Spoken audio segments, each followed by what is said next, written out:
Hey, what's going on, guys? Bringing you guys the top 5 pass rushers for the 2012 season. If you're new to the channel, I'd appreciate it if you hit the subscribe button, throw down your comments below.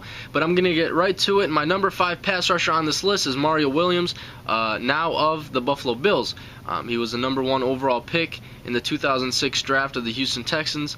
He was just signed in free agency by the Bills, and they also did bring in Mark Anderson, formerly of the Patriots.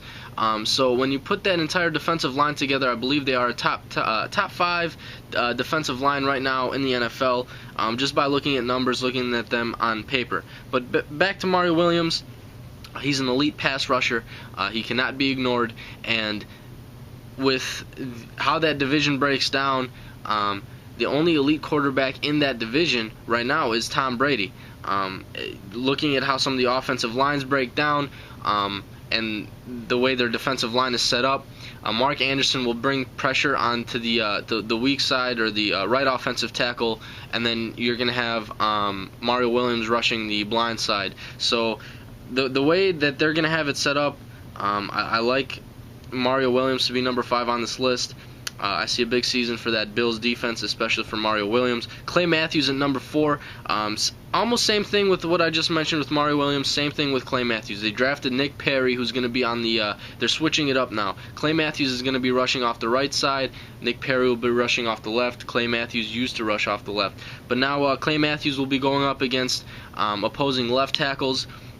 But I don't think that's going to affect his numbers in any way. The reason why his numbers were down from last season was because there was really no help from the opposite side. Eric Walden wasn't doing much. So the point is, now that I think I'm putting some faith here in Nick Perry in the first round pick. So if Nick Perry does his job, I think Clay Matthews' numbers will bounce back this year. James Harrison at number 3. Yeah, he's always getting fined for big hits, but he is a monster, and he is one of the bigger names on that defense. You know, you got Palomalu and a couple other guys. That defense, I believe, is stacked, but the only problem is it's aging. But I think James Harrison is one of those bright spots who still has definitely 2, 3, 4 more solid years left in him. But I still think he's going to produce for the Steelers. The only concern is that they are aging. Jared Allen at number 2.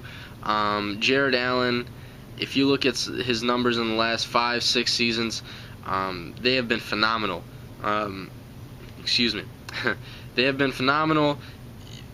Look at his career stats. Look at all the seasons he had with double-digit sacks. Last year he led the league in sacks. I believe it was 20. I think it was 21 or around 20, 21, something like that. 21 and a half. He was very close to breaking Strahan's single-season record. But the point is, he's a beast, and you cannot. I mean, he's in my division, so I mean it's hard to say nice things about the guy when he's always, you know, getting after your quarterback. But the point is, I mean, you have to give credit where credit is due, and Jared Allen is one of those guys who will always get after the quarterback. He's an elite talent in this league. But the only guy that I think tops him right now is DeMarcus Ware of the Dallas Cowboys. I think DeMarcus Ware, comparing the two, comparing their numbers over the last couple of seasons, DeMarcus Ware, I believe, slightly edges Jared Allen out. And these guys are these two guys that I mentioned right now, 1 and 2, are, I believe, the top 2 pass rushers in this league. Notable mention, who was left out, I think, could be Dwight Freeney. But I want to know who your guys' overrated pass rusher is. Throw it down in the comments below. Again, if you guys are new to the channel, I'd appreciate it if you hit the subscribe button. You know, like the video, and throw your comments down. But other than that, that's all I got for you guys today. I'm out.